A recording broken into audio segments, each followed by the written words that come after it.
Hey, what's going on there, guys? I'm back here today with another deck tech for you. Today we're taking a look at a standard deck, and it's Solar Flare. So, Solar Flare is a 3-color blue, black, and white control and reanimator style deck where we're trying to use control-based cards to maintain what our opponent's doing and make their strategy really insignificant. And at the same time, we have these big, huge creatures that we can either cast really late in the game, like a traditional control deck would play, or we can cheat them into play a lot earlier with Unburial Rites, and we can find ways of getting those creatures into our graveyard. This was actually a deck that I played for the Star City Games Classic in Pittsburgh a while back ago. I did a deck tech on it when I originally played it and how I played it, exact card for card whenever I took it to the event. I ended up only having 1 round loss for the day in the main event, so it was really awesome. The deck was a whole lot of fun to play, but since then I've updated it, so this is more of a update to what I played before, and it's a little bit more recent. So before we get to actually taking a look at what all cards I'm using in this deck and how it works, if you guys have any suggestions for decks that you would like to see, please leave them down in the comments below, and I'll take it into consideration for future deck techs. And be sure to check out the playlist in the description where I have all the previous decks that I've covered on the channel. So, with this deck, the basic way that it's going to work is we have means of cheating our creatures into the grave and then reanimating them with Unburial Rites. The 2 big ways are Liliana of the Veil and Forbidden Alchemy, so those are going to be our 2 main ways to get creatures into our grave. Another thing about this deck is it does have a transformational sideboard, so we can use our Unburial Rites, we can do all of our shenanigans with getting creatures out of our grave and onto the battlefield. We can have as much fun with that as we want in Game 1, but come Game 2, we can completely abandon Unburial Rites. We can side those out, and we can go for traditional Esper control, which is really awesome, because going into Game 2, our opponent's going to be expecting us to be playing Unburial Rites. They may side some Grave Hate, like Purify the Grave, Rest in Peace, stuff like that, and then they're only going to find that we're not even running Unburial Rites at all, and we have a slew of different cards that we're actually using against them now, so it ends up being really fun, and it's really unexpected for our opponents, or at least anybody that doesn't know this deck or what we're actually using in it. So, starting off here, we have our creatures. The cheapest one that we have, because we're going in ascending order in terms of converted mana cost, the cheapest one that we have is Obzedat, Ghost Council. So, he's only at 5 mana. He's a 5/5, and whenever he enters the battlefield, target opponent loses 2 life and we gain 2 life, which is going to be an easy means of being able to drain and gain back some life from our opponent. He ends up being a nice means of getting back life, which is fairly useful.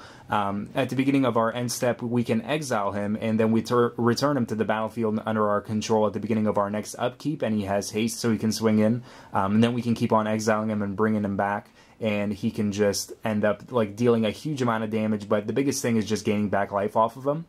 He isn't really one of our optimal targets for Unburial Rites, but he definitely is still a really good one, especially if we cast him and our opponent's able to kill him off with some kind of removal spell and he goes to our grave, then we can just use Unburial Rites and get him back, so it's no big deal for us. So he's awesome. We have a singleton Aetherling, so Aetherling is a 4/5 for 6. He's probably one of my favorite blue cards in Dragon's Maze. He's probably one of my favorite creatures, more so than anything. But he has 4 abilities. The first one allows him to be exiled. We can return him to the battlefield under its owner's control at the beginning of the next end step. The second ability is that he gains unblockable until the end of the turn. And then his third ability is he gets +1/-1 until the end of the turn for 1 generic mana, and the last ability is he gets -1/+1 until the end of the turn for 1 generic mana. So the biggest thing with Aetherling is we can make him a 8/1 creature with unblockable, and we swing in with him. He's a really easy way to grind out our opponent and just get really easy damage in that's unblockable. The nice thing about him is he's incredibly resilient, so we can exile him if we want to cast something like Supreme Verdict and get rid of our opponent's creatures, and then he comes back, so we still have him and he survives that wrath. Likewise, if our opponent tries to target him with any removal, we can exile and bring him back, and even if he swings in and he deals damage to our opponent, we can exile him, bring him back, and he's a blocker. So ultimately, he's really awesome. He's really versatile with a lot of different matchups. I have one Sphinx of Uthuun, so 5/6 for 7 flying, and he's the Fact or Fiction Sphinx. So whenever he enters the battlefield, we reveal the top 5 cards of our library, and opponent separates them into 2 piles. We get to keep one, and the other one goes to into our grave. So this can really play into our strategy with Unburial Rites if we want to put select creatures into our grave, and then we can use Unburial Rites to get them back. Likewise, we can get important spells that we need, whether it's something like Supreme Verdict to get rid of creatures, Sphinx's Revelation to gain back life. There are just so many different possibilities with Sphinx of Uthuun. It really just depends on what we have in the top 5. Like, even if we need more lands, we can just go for that. But our opponent is left with the decision of how they want to organize the piles, the 2 piles, but ultimately we are just going to benefit either way out of it, and especially because we interact with our graveyard, it's always awesome for us no matter what happens with it. We have 2 Griselbrand here, so he's a 7/7 for 8 for generic and quadruple black. He has Flying Lifelink, and we can pay 7 life and draw 7 cards. Griselbrand is just really awesome whenever we reanimate him, because we can pay that 7 life and we can draw 7 cards, which is really good.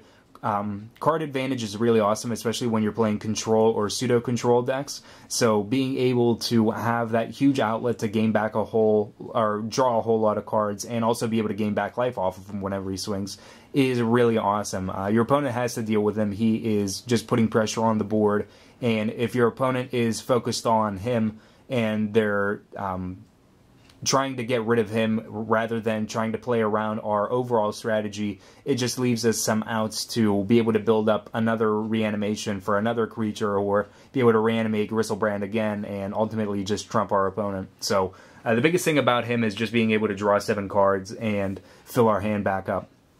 I have a singleton Stormtide Leviathan as well. So Stormtide Leviathan is kind of an unusual card, but he's actually really, really good up against the non-flying matchups like really heavy aggro. He's an 8/8 for 8 with Island Walk, all lands or islands in addition to their other types, and creatures without flying or Island Walk can attack. So Island Walk really isn't a relevant thing in Standard, but flying sort of is. There are a decent bit of good flyers in the format, so we kind of have to pick and choose where we want to side out Stormtide Leviathan, and he's really not good. But up against things like Naya Blitz and the really, really heavy aggro decks that aren't running things like Hellkite, we can just effectively play the Stormtide Leviathan, and our opponent really can't do a whole lot, especially Blitz. That's probably one of my favorite things, is being able to reanimate Leviathan against Blitz, and they just really can't do anything. It's really just in a stasis mode for them. So the Leviathan is incredibly awesome for matchups that have like a lot of really heavy aggro and not any flyers or very little flyers. And the Island Walk is relevant to it. It puts our opponent on a clock as well. So it's an easy way to just bash in, and they're on a clock. For our Planeswalkers, I have 3 Liliana of the Veil, so this is going to be one of our ways to be able to discard cards from our hand into our grave, discard our creatures, and then reanimate them. So the +1 is for each player to discard a card. The -2 forces opponents to sack creatures, which is nice up against a variety of different matchups, especially like Hexproof, where forcing our opponent to sack a creature is definitely really nice, and it's a pretty good advantage for us. The ultimate is, of course, really awesome. You don't really get to play around it a whole lot. When you're at the point where you're playing the ultimate, you're already in the lead, chances are, so it's just kind of like a seal the deal type of effect, but the ultimate definitely is pretty awesome for us. But being able to force players to discard cards and then forcing them to sack creatures is really perfect for a 3-mana Planeswalker in this deck. And then we have Jace Memory Adept. So Jace Memory Adept is a 2-of, and he can either be used on our own deck or against our opponents. So the 0 ability is going to force a player to put the top 10 cards of their library into their grave. So we can do that to ourselves, and we can get creatures in our grave and then use Unburial Rites to put them out onto the field. Or we can use it on our opponent and just get them to 0 cards in their library and win off of that. So milling out our opponent can prove to be something that is really easy to do. And if our opponent can't get rid of Jace, then we're just going to win off of that. We're not even going to win off of damage. We're just going to win off them not having any cards in their deck and win off of milling. We have 3 Sphinx's Revelation, which is pretty standard for any control-based deck or pseudo-control that's running white and blue. We gain X amount of life and draw X amount of cards. Perfect for the mid to late game. That's where we really see some nice X totals for it. 3 Azorius Charm, where we can either give lifelink to all of our creatures, draw a card and cycle it, or we can put target attacking or blocking creature on top of its owner's library. I find myself cycling this card more than anything. It's pretty nice to just have a outlet to draw more cards, but if we're playing up against matchups where we need to start bouncing creatures back to their on top of their owner's library, then that's definitely something we want to use Azorius Charm as a resource for. A new inclusion to the deck is Far and Away, so this is a 2 of. So Far is going to return a creature, or return target creature to its owner's hand, and Away is going to force target player to sack a creature. So combined, we can play it for 5 mana, and we can bounce back a creature and then force them to sack. Ultimately, Far and Away is just really nice against those mid-range and like heavy aggro decks. Just being able to interact with removal, whether it's like turn 2 or turn 3, we still have responses that we can use. And up against stuff like Blitz, where our opponent may try to Blood Rush or something, being able to use Far and bounce it back, or Away if they only have 1 creature, is really, really nice. So Far and Away is ultimately really useful. It's useful up against the hexproof matchups as well with Away. We don't have to just stick to running like Devour Flesh, or we don't have to stick to running Tribute to Hunger. We can run Far and Away, and we can still get the benefit of using Away if we need it up against that matchup, but still have Far if it's relevant for us in other matchups, or even still in that matchup if they're using something like Smiter. Then we have 3 Lingering Souls, which is pretty much entirely to slow down any aggressive decks. For 3 mana, put 2 1/1s with flying onto the battlefield, flashback for 2 mana. It's pretty nice when we're able to put it into our grave as well. We have a playset of Forbidden Alchemy, so 3 mana, look at the top 4 cards of our library. We get to keep one of those cards, and the rest go into our grave, flashback as well. So being able to flash it back is definitely really important, especially if we need to dig in the really late game. I have 3 Unburial Rites. There's really no need for a playset here, and I did want to cut one. That's how I originally had the 3 up for the Unburial Rites, but with the amount of digging that we had, especially like with Forbidden Alchemy, we don't need the full playset, especially because our entire strategy isn't based on Unburial Rites. We can win with other means, but still being able to like dig and use like Sphinx's Revelation to find one, we don't have to dedicate 4 whole slots to use Unburial Rites. 5 mana, put target creature card from your graveyard onto the battlefield, flashback for 4, always really nice. 3 Supreme Verdicts, it can't be countered, destroy all creatures for 4 mana. And then we have 2 Planar Cleansing, which is absolutely perfect up against a Jund matchup. Game 1 is just really, really strong. Getting rid of their creatures and their planeswalkers is pretty optimal. So destroy all non-land permanents for 6 mana. You just can't really, you can't go wrong with that type of a card. I'm sure that it can get rid of our own planeswalkers, but generally, if we're casting Planar Cleansing, it's going to be because we are in the board state where our opponent has a huge advantage up against us. So the cleansing just gets rid of a lot of stuff, but it's really, really nice up against the Jund matchup. And then we have our lands. So we have a playset of each of the shock lands. So we have a playset of Watery Grave, a playset of Hallowed Fountain, a playset of Godless Shrine. And for our other dual lands, we have a playset of Drowned Catacomb, 3 Isolated Chapel, and 3 Glacial Fortress. For utility lands, we have 2 Nephalia Drownyard, which can either be used kind of like Jace to mill out our opponent or mill out ourselves if we want to get creatures into our grave. But more times I find myself using the Nephalia Drownyard for milling out my opponent if I want to get them to 0 cards in their deck as quick as possible. And the last card that we have is just 1 Singleton Island. So that's what we have in our main board here. Now let's jump over and take a look at what we have in our sideboard. So for our sideboard here, like I mentioned when we were initially talking about the deck, it does have a transformational sideboard, and that means that we can drop our Unburial Rites and we can pick up cards like Sorin and Tamiyo and just go for straight traditional control rather than being like a graveyard interacting Solar Flare type of deck. We are pretty much just like Esper control at that point. But the first card that we do have is Sorin, Lord of Innistrad. So He's a 3 loyalty, 4 cost Planeswalker, +1 puts out 1/1 black vampires with lifelink. -2 gives us an emblem with creatures we control get +1/+0 permanently, and the emblems do stack. The -6 is going to allow us to blow up 3 target creatures or Planeswalkers, and we get to return each of those cards put into the graveyard that way to the battlefield under our control. So being able to destroy creatures and Planeswalkers is awesome with that -6. We have 1 Tamiyo with 4 loyalty, 5 cost. Her +1 is going to allow us to tap down permanents, other creatures, utility lands that our opponents have. The -2 is going to allow us to draw a card for each tap creature target player controls.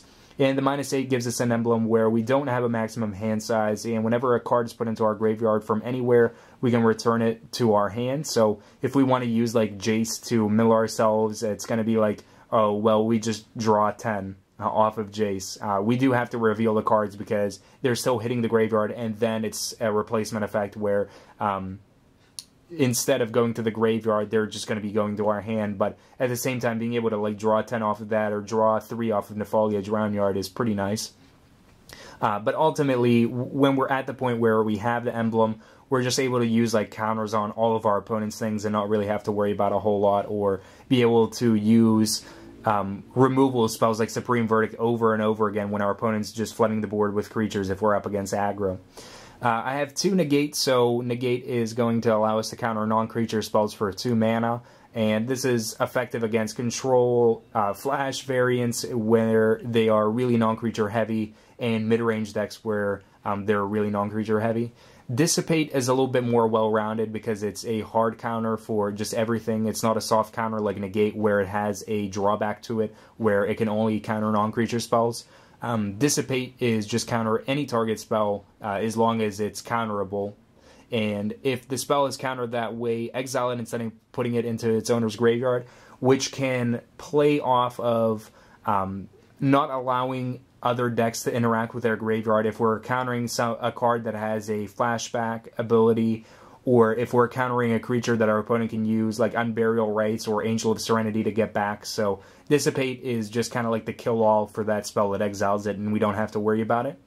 And then we have 1 Snapcaster Mage. So 1 Snapcaster Mage is going to allow us to recur spells like Negate, Dissipate, Supreme Verdict if we're playing up against aggro or anything like creature heavy. So he allows us to get more value out of the spells that we actually have in our deck. Then I have 2 Blood Baron of Vizkopa. So he's a really, really nice card, especially because of the protection from white and black. But he's a 4/4 for 5, lifelink, pro white, pro black. And as long as we have 30 or more life and our opponent's at 10 or less life, he gets +6/+6 and has flying, making him a 10/10 with flying, lifelink, and pro white, pro black. The biggest thing about him, and the biggest reason why he appeals to me in the sideboard, is because of Jund.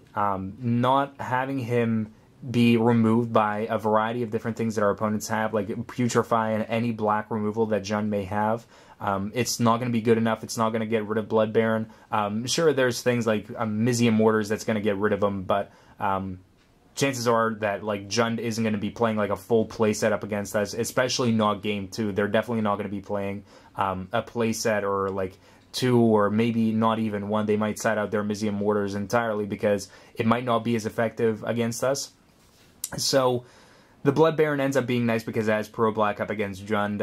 Olivia Voldaren also can't target him. They can't steal Blood Baron because she can't target him. So that's really nice. But up against any matchups that are like heavy white, heavy black, we can just slip the Blood Baron in game 2 and just have him on the board as a nice either attacker that can just swing in and not be blocked, or as a pretty effective blocker that our opponent really can't deal with. I have 2 Terminus, so 6 cost, put all creatures onto the bottom of their owner's libraries and Miracle for 1. This is good up against any heavy aggro where we can Miracle it during our opponent's turn off of Azorius Charm, or we can play it up against decks that have like a lot of whenever this creature dies type of abilities, Voice of Resurgence, stuff like that. Those type of aggro decks are also going to be hindered with Terminus. Likewise, we can play Terminus up against decks like Reanimator, where we can use Terminus, all of their creatures going to the bottom of their library, so of course they can't interact with those creatures because they're on the bottom of their library instead of in their grave where our opponent wants them to be, so Terminus is going to be nice up against Reanimator as well. Unfortunately, if we're still keeping our creatures, especially some of the bigger things, and we have them on the board, they are going to go to the bottom of our library, but being able to hinder our opponent and hinder Reanimator is much more important than us having creatures and bashing quite as quick. Not letting our opponent win is definitely what we want to be doing. I have 3 Purify the Grave, so this is for the Reanimator and Graveyard-based decks. Instant for 1 white, exile target card from a graveyard, flashback for 1 white. We get 2 uses out of it if it's in our hand. If we get it into our grave off of like Forbidden Alchemy or something like that, we only get 1 use out of it, but ultimately it's an easy way to respond to our opponent using something like Angel of Serenity and picking targets that they want to exile under Angel of Serenity, or Unburial Rites responding to whatever the target they choose with Unburial Rites. And the last card that we have is Paraselene, so it is a sorcery for 3, and it's destroy all enchantments. We gain 1 life for each enchantment destroyed this way. So this is entirely for the Bant Hexproof matchups where they're running like just a huge amount of enchantments, things like Unflinching Courage, Rancor, anything like that. We're able to just blow up all the enchantments that they have. We gain back a little bit of life, but ultimately the biggest thing is just getting rid of like just stupid enchantments like Spectral Flight and Unflinching Courage, and not letting our opponent have big creatures. They're just going to be stuck with like small, dainty little like 1/1 creatures that are really insignificant compared to what they just might have been with all the enchantments thrown onto them. So just as a 1-up, it's pretty nice. It can be recurred with Snapcaster Mage as well. So that's the deck tech for us here for Solar Flare. Like I mentioned before, I played it at the Star City Games Classic in Pittsburgh a while back ago, and I had a deck list for it previously that had a record where I just lost 1 round in the event. But this is the updated version of it. The entire deck list is down below where you guys can use it as a reference and check out the entire thing if you missed out on anything or can't remember 1 or 2 of the cards or anything like that. The entire playlist and selection of all the decks that I have covered on the channel is down in the description below, where you guys can check that out and browse through the other decks that I've covered on the channel. And remember to like, favorite, and subscribe for more Magic the Gathering content. Until next time, guys, have yourselves a wonderful, fun-filled Magic the Gathering day.